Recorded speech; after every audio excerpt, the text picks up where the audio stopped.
come after me, I will make you fishers of people. மத்தேயு 4:19. என் பின்னே வாருங்கள், நான் உங்களை மனிதரை பிடிப்பவர் ஆக்குவேன். ஆண்டவர் இயேசு கிறிஸ்து ஒரு புதிய அழைப்பை அப்போஸ்தலர்களுக்கு கொடுக்கிறார். சாதாரண அழைப்பு, அவர்கள் பிறப்பிலிருந்து மீன் பிடிக்கும் தொழிலை செய்தவர்கள் மீன் பிடித்தார்கள். ஒரு நாள் நிறைய கிடைச்சது, ஒரு நாள் ஒன்றும் கிடைக்கல. ஒன்றும் கிடைக்காத அன்றைக்கு இயேசு அவர்களுக்கு ஒரு பெரிய புதுமையை செய்து காட்டினார். பிள்ளைகளே, மீன் ஒன்றும் படவில்லையா? ஒன்றும் இல்லை ஆண்டவரே, ஆழத்திற்கு தள்ளி கொண்டு போய் வலைகளை வீசுங்கள், மீன் படும் என்றார். அந்த நேரத்தில் இருக்கக்கூடிய அந்த ரியாக்ஷன், நாம அந்த இடத்துல இருந்தா என்ன சொல்லியிருப்போம்? இயேசுக்கு பதில் என்ன சொல்லியிருப்போம்? அதுதான் அந்த அப்போஸ்தலர்களுக்கு நமக்கும் இருக்கக்கூடிய ஒரு வித்தியாசம். நம்மள அதெல்லாம் சொல்லியிருப்போம், பெருசா வந்துட்டார், ராத்திரி பூரா நாங்க கஷ்டப்பட்டோம், ஒரு மீன் கூட கிடைக்கல, இப்ப மீன் போட்டா கிடைச்சிருமா? உனக்கு கடலை பத்தி என்ன தெரியும்? மரத்தை பத்தினா தெரியும், மர வேலையை பத்தினா தெரியும். உங்க அப்பா மர வேலை செஞ்சவர், மீன் பிடிக்கிறது எங்களுக்கு பொழப்பாச்சு. இப்படி கடாமடான்னு ஏதாவது சொல்லி இருக்கலாம், தப்பே இல்லை. ஏன்னா அது அவங்களுடைய இயல்பு. இரவு பூரா பார்த்தாங்க, கஷ்டப்பட்டாங்க. இல்லை, அந்த ஒரு ஆவேசத்தினால் சொல்லி இருக்கக்கூடும், சொல்லி இருக்கலாம். ஆனால் இயேசுவை பற்றி அவர்கள் அறிந்திருந்தார்கள். அதனாலதான் அவங்க வாயை கொஞ்சம் அடக்கிக்கிட்டாங்களோ என்னவோ. ஐயோ, ஒன்றும் பேசிடக்கூடாது, இவருக்கு எல்லாம் தெரியும். ஆகவே ஆண்டவரே, உம்முடைய வார்த்தையை நம்பி வலை வீசுகிறோம் அப்படின்னு போய் வலை வீசுறாங்க. ஆச்சரியத்திலும் ஆச்சரியம், 2 படகுகள் நிறைய மீன்கள். அவங்க வாழ்க்கையில் இது மாதிரி பார்த்ததே கிடையாது. ஆகவேதான் இயேசுவை அறிந்திருந்ததினால் கொஞ்சம் ஞானம் வேண்டும். அதுதான் நற்செய்தி அறிவிப்பு. இயேசுவை பற்றி நான் பிறருக்கு சொல்ல வேண்டும் என்றால் ஓரளவாவது தெரிந்திருந்தால் தான் இயேசுவிடம் வர முடியும். ஆகவே இயேசுவை பற்றி ஓரளவு தெரிந்திருந்ததினால் இயேசு கூப்பிட்டதும் உடனே போயிட்டாங்க. சாதாரணமாகவே நாம் என்ன செய்வோம்? கொஞ்சம் இருங்க, இந்த வேலையை முடிச்சுக்கிட்டு வரேன் அப்படிதான் சொல்லுவோம். அதான் இயல்பு. ஒரு வலையை தயார் பண்ணிக்கிட்டு இருக்கிறோம், ரிப்பேர் பண்ணிக்கிட்டு இருக்கிறோம், அதை முடிச்சுட்டு உடனே வந்துடுறேன், ஒரு 5 நிமிஷத்துல வந்துடுறேன், ஒரு 10 நிமிஷத்துல வந்துடுறேன் அப்படிதான் சொல்லுவோம். அப்படியே போட்டுட்டு போனாங்கன்னா அதுதான் அவர்களுடைய தாராளம். இயேசு அழைத்தார், உடனே நான் கீழ்ப்படுகிறேன் என்று அவர்கள் இயேசுவின் பின்னால் சென்றார்கள். ஆகவேதான் இந்த வார்த்தைகளை நிர்மலா சுரேஷ் அவர்கள் இயேசு மா காவியம், ஒரு அருமையான ஒரு புத்தகம், இயேசு காவியம், கவியரசு கண்ணதாசன் எழுதியது. இயேசு மா காவியம், நிர்மலா சுரேஷ் எழுதியது. அடிக்கடி இந்த புத்தகங்கள் இருக்கக்கூடிய அருமையான கருத்துக்களை நான் அடிக்கடி சொல்கிறேன். அவர்களே வலைகளானார்கள், அவர்களே வலைகளானார்கள். இவர்கள் இனிமேல் மனிதர்களை பிடிக்கக்கூடிய வலைகளாக மாறினார்கள். இனி மீன் பிடிக்கிற தொழில் அல்ல, அது அவர்கள் செய்த வேலை. ஆனால் இயேசுவினுடைய புதிய அழைப்பு மனிதர்களை பிடித்து இயேசுவிடம் கொண்டு வருவது. இவர்கள் வலைகளானார்கள். இயேசுவினுடைய பணியை அவர்கள் தொடர்ந்து செய்தார்கள். இயேசு என்ன பணி செய்தார்? He went round teaching, proclaiming, curing. இயேசு மக்களுக்கு போய் போதித்தார். போதித்தல், proclaiming அறிவித்தல், சொல்லுதல், curing நோய் நொடிகளிலிருந்து குணமாக்குதல். இது 3ம் தான் நற்செய்தி பணி. மக்களுக்கு போதிக்க வேண்டும், தெரியாததை தெரிவிக்க வேண்டும். கற்றது கைமண் அளவு, கல்லாதது உலக அளவு என்பது பழைய பழமொழி. புதிய பழமொழி என்ன சொல்லியிருக்கிறேன்? கற்றாதது கணனி அளவு, கம்ப்யூட்டர் அளவு. கம்ப்யூட்டர்ல ஆழம் எவ்வளவு வேணுமானாலும் படிக்கலாம், போகலாம், செய்யலாம், காரியங்கள் செய்யலாம். இப்பொழுது கம்ப்யூட்டர் இல்லாத துறையே கிடையாது, எல்லாவற்றிலும். இப்படியாக போதித்தல், அறிவித்தல், proclaiming மக்களுக்கு போய் எடுத்து சொல்லுதல். மக்களே, இதை கேளுங்கள், ஆண்டவரிடம் வாருங்கள், ஆண்டவருக்கு அன்பு செய்யுங்கள் என்று சொல்லுவதும் நற்செய்தி. அதோடு சேர்ந்து கியூரிங், அதாவது நோய் நொடிகளிலிருந்து விடுதலை தருவது நற்செய்தியினுடைய பணி. இயேசு எல்லா நோய் நொடிகளிலிருந்தும் அவர்களை குணப்படுத்தினார். உச்சகட்டமாக இறந்தவர்களை கூட உயிர்த்தெழச் செய்தார். இந்த நற்செய்தி பணியை நாமும் செய்ய அன்று அப்போஸ்தலர்கள் அழைக்கப்பட்டார்கள், இன்று நாம் அழைக்கப்பட்டிருக்கிறோம். இயேசு கலிலேயா பகுதி முழுவதும் சுற்றி வந்தார். அவர்களுடைய தொழுகை கூடங்களில் கற்பித்தார். விண்ணரசு பற்றிய நற்செய்தியை பறைசாற்றினார். மக்களிடையே இருந்த நோய் நொடிகள் அனைத்தையும் குணமாக்கினார். இத்தகைய பணியை நாமும் செய்ய அழைக்கப்படுகிறோம். எப்படி? இயேசு 2 வார்த்தைகளை பயன்படுத்துகிறார். 2 words used. 1 come, 2 go. It is of no use coming unless you go. It is of no use going unless you come. இயேசு இவ்விரு வார்த்தைகளை நற்செய்தியில் அதிகம் பயன்படுத்தினார். வாருங்கள் மற்றும் செல்லுங்கள். வருதல் செல்வதற்காக, இல்லையேல் இதனால் பயனில்லை. வந்தால் அன்றி செல்வதால் பயனில்லை. இப்ப திருப்பலியில வந்தோடனே அந்த மூவொரு கடவுளின் பெயரால் குருவானவர் மக்களை வரவேற்கிறார். நம் ஆண்டவராகிய இயேசு கிறிஸ்துவின் அருளும் கடவுளின் அன்பும் பரிசுத்த ஆவியின் நட்புறவும் மூவொரு கடவுளின் பெயரால வரவேற்று வாழ்த்து கூறி இந்த திருப்பலியை நாம் ஒப்பு கொடுக்க அழைக்கப்பட்டோம். கடைசியில் என்ன சொல்றாரு? சென்று வாழுங்கள். திருப்பலி முடிந்தது. இந்த நாம் ஜெபிக்கின்ற இந்த ஜெபம், ஒன்று கூடி ஜெபித்த இந்த திருப்பலி முடிந்தது. அதன் பிறகு ஒவ்வொருவரும் அவரவர்கள் வசிக்கின்ற பகுதிக்கு சென்று இந்த நற்செய்தியை வாழ வேண்டும். சென்று வாழுங்கள். இந்த காதலை கேட்டு இந்த காதலை விட்டுறது அல்ல.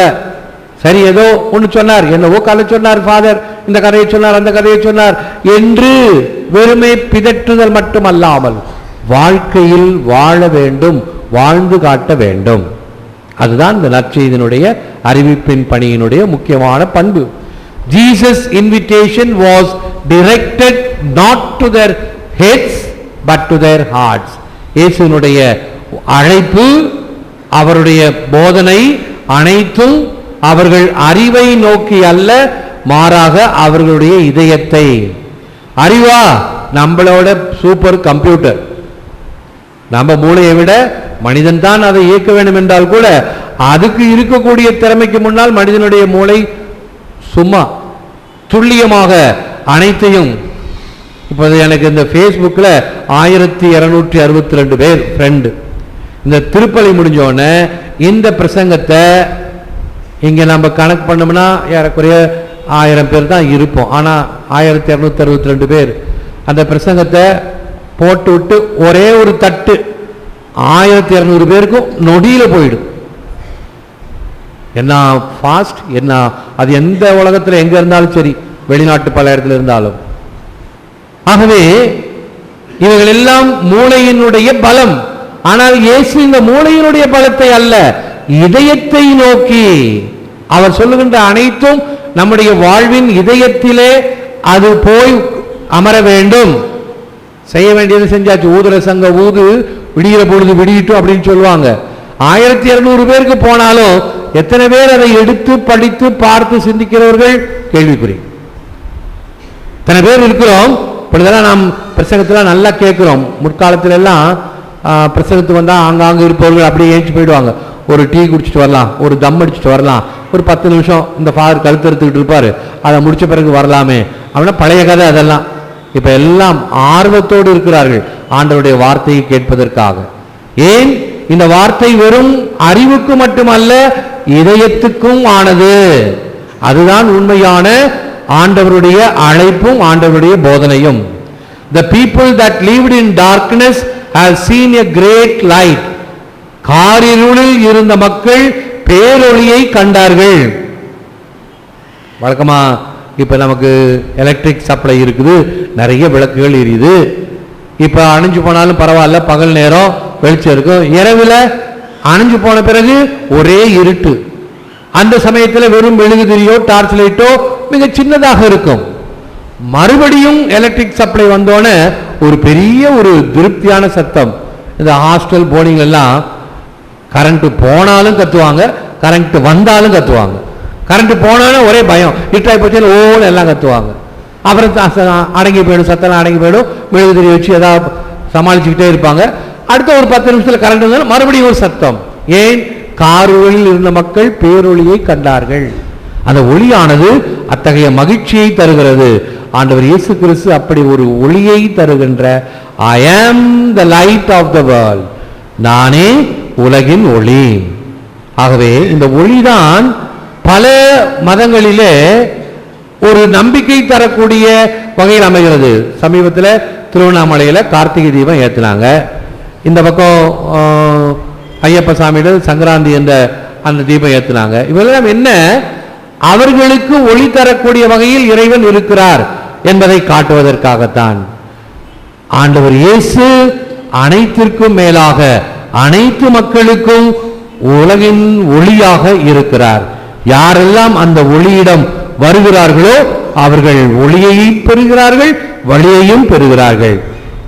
இந்த பழைய சாஸ்திரங்களிலிருந்து எடுக்கப்பட்ட வார்த்தைகள், பொய்மையினின்று மெய்மைக்கும், இருளினின்று ஒளியினுக்கும், சாவினின்று வாழ்வினுக்கும் என்று நம்முடைய வாழ்க்கையினுடைய முக்கிய கருத்து இதுதான். பொய்யிலிருந்து மெய்மை, இருளிலிருந்து ஒளி, சாவிலிருந்து வாழ்வுக்கு. இவைகள் எல்லாம் என்றும் இருக்கக்கூடியது. The truth will triumph, உண்மை ஜெயிக்கும். The truth will set you free, உண்மை உனக்கு விடுதலை அளிக்கும். அவைகளை தான் பொய்மையிலிருந்து மெய்மைக்கும். பொய் ஒரு காலம் நீண்ட நாள் இருக்காது, அவ்வப்பொழுது இருக்கும். இந்த வதந்திகள், புரளிகள், கோல் குண்டனி கொஞ்ச காலத்துக்கு தான் இருக்கும். பிறகு உண்மைதான் வெல்லும். இருள் எப்பொழுதும் இருள் இருந்து கொண்டிருக்க முடியாது. சூரியனை கண்ட பனி போல என்பதை போல, சூரியன் உதித்ததும் இருள் தானாக ஓடிவிடுவதை போல, ஆண்டவர் இயேசு கிறிஸ்து இருக்கும் பொழுது இந்த பொய்யான இருளான சாத்தானுக்கு இடமில்லை. சாத்தானால் வரக்கூடியது சாவு. ஆகவே ஆண்டவர் இயேசு கிறிஸ்து நோய் நாடி நோய் முதல் நாடி என்பதை போல இந்த சாத்தானை வென்றதினால், அழித்ததினால் வாழ்வை கொடுத்தார். அதை நற்செய்தியில் பார்க்கிறோம். இன்றும் நாம் அதை உணர்கிறோம். ஒவ்வொருவரும் ஞானஸ்நானம் பெறும் பொழுது இந்த ஒளியான வாழ்வுக்கு அழைக்கப்படுகிறோம் என்பதையும் கருத்தில் கொள்ளலாம். ஏதும் தெரியாத என்னை மறைத்த வல் இருளை நாதா நீ நீக்க ஒரு ஞான விளக்கு இல்லையா? எனக்கு ஒன்றும் தெரியாத நேரத்தில் என்னை எல்லாம் மறைத்த வல் இருள், வல் இருள் மிகப்பெரிய இருள், இதை நீக்குவதற்கு நாதா நீ ஒரு விளக்காக இருந்து என்னை மறைத்து இருக்கக்கூடிய இந்த இருளை அகற்றுவாயாக. நற்செய்தி படிக்கும் பொழுது நல்ல ஆழ்ந்து சிந்தித்து படித்தோம் என்றால் பல கருத்துக்களை கற்றுக்கொள்ளலாம். இயேசு கல்வாரி மலையில் இறந்த பொழுது யோவான் நற்செய்தியில இது சொல்லப்படுகிறது. இயேசு இறந்த அதே நேரத்தில் ஆலயத்தில் இருந்த திரை சீலை கிழிந்தது. அது ஒரு தடுத்து வைக்கப்பட்டிருக்க ஒரு திரை சீலை இருக்கும், ஒரு ஸ்கிரீன். இயேசு இறந்த அதே நேரத்தில் அது கிழிந்தது. அதனுடைய அர்த்தம் என்ன? இயேசு தன்னுடைய சாவினால், தன்னுடைய இறப்பினால் இதுவரைக்கும் கடவுளுக்கும் மனிதனுக்கும் இடையே இருந்த அந்த தடுப்பு சீலையை கிழித்தெறிந்தார். இனி கடவுளுக்கும் மக்களுக்கும் இடையே எத்தகைய தடுப்பும் இல்லை. கிறிஸ்துவினுடைய அந்த சாவு, அந்த வாழ்வு, அந்த தியாகம் அந்த இருளை நீக்கியது. இந்த வல்லிருளை நாதா நீ நீக்க ஒரு ஞான விளக்கு இல்லையா என்பதை போல ஆண்டவர் இயேசு கிறிஸ்து தன்னுடைய சாவினால் நமக்கு வாழ்வையும் விடுதலையும் தந்தார். I send you to open their eyes that they may turn from darkness to light and from the power of Satan to God. நான் உங்களை அனுப்புகிறேன். எதற்காக? பிறருடைய அகக்கண்களை திறப்பதற்காக, இருளிலிருந்து ஒளிக்கு கொண்டு வருவதற்காக, சாத்தானின் ஆதிக்கத்திலிருந்து கடவுளுடைய ஆதிக்கத்திற்கு கொண்டு வருவதற்காக. சாத்தானின் ஆதிக்கம், சாத்தானினுடைய ஆதிக்கம் பல வகைப்படும்.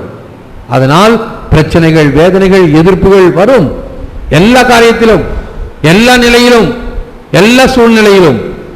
அது அரசியலாக இருந்தாலும் சரிதான், குடும்பமாக இருந்தாலும் சரிதான், சமூகமாக இருந்தாலும் சரிதான், பங்கு சூழ்நிலையாக இருந்தாலும் சரிதான். சாத்தான் அரசாட்சி செய்தால் அங்கு வேதனை, சோதனை. ஏனென்றால் சாத்தான் தன்னுடைய கொடியை பிடிக்க விரும்பும். அந்த இருளில் இருந்து மீட்டு வருவதற்கு, கடவுளுடைய அருளை கொண்டு வருவதற்கு பயங்கர பிரயத்தனம் பட வேண்டும். அதுதான் நற்செய்தி அறிவிப்பு. கடவுளுடைய வழிகள் எப்பொழுதும் இப்படிப்பட்ட ஒரு பயங்கர எதிர்ப்புக்கும் சலசலப்புக்கும், சேலஞ்சஸ் என்று சொல்லக்கூடிய வகையில் சவால்களையும் சந்திக்க வேண்டும். அதை மறைசாட்சிகள், புனிதர்கள் திருச்சபையினுடைய காலகட்டத்தில் சந்தித்து அந்த இயேசுவினுடைய அந்த படகை, திருச்சபை என்ற படகை ஓட்டிச் சென்றார்கள். காற்று அலைகளிக்க கூடும், ஆனால் ஆண்டவர் இயேசு நம்மோடு இருக்கிறார். நீ அவர்களை இருளில் இருந்து ஒளிக்கும், சாத்தானின் அதிகாரத்திலிருந்து கடவுளிடத்துக்கும் திரும்புமாறு அவர்கள் கண்களை திறக்க வேண்டும். The light that shines from the crucified is the light that illuminates obscurity of being, overcomes darkness of non-being. சிலுவையில் அறையப்பட்டவரிடமிருந்து மிளிரும் ஒளி மறைவானதை ஒளிரச் செய்யும், இருளில் உள்ளதை ஆட்கொள்ளும். எப்படி ஆண்டவர் இயேசு கிறிஸ்து சிலுவையிலே இறந்து சாத்தானை வென்றாரோ, அதே போன்று இந்த சாவை ஏற்று ஒளியை கொடுத்தாரோ, அதே போன்று நாமும் நம்முடைய வாழ்க்கையில் அவரை பின்பற்ற வேண்டும் என்பதற்காக ஜெபிப்போம். ஒரு அருமையான பாடல் ஆங்கிலத்திலே பிளெஸட் அருளாளர் J H. Newman, cardinal J H. Newman இயற்றிய பாடலை ஆங்கிலத்திலும் தமிழுமாக ஜெபித்து இந்த மறையுரையை முடிப்போம். Lead kindly light amid the encircling gloom, lead thou me on. The night is dark and I am far from home, lead thou me on. Keep thou my feet, I do not ask to see the distant, to see one step enough for me. ஒளியான இறைவா, இருள் சூழ்ந்த உலகில் என்னை கரம்பிடித்து நடத்தி செல்லும்.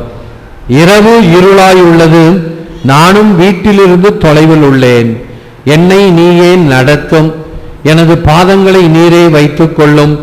தூரத்தை பார்க்க நான் கேட்கவில்லை, ஒரு அடி எடுத்து வைத்தால் அதுவே போதும் எனக்கு. ஏற்று வரமருளும் இறைவா, காக்கும் கரங்களினால். ஆமென், ஆமென்.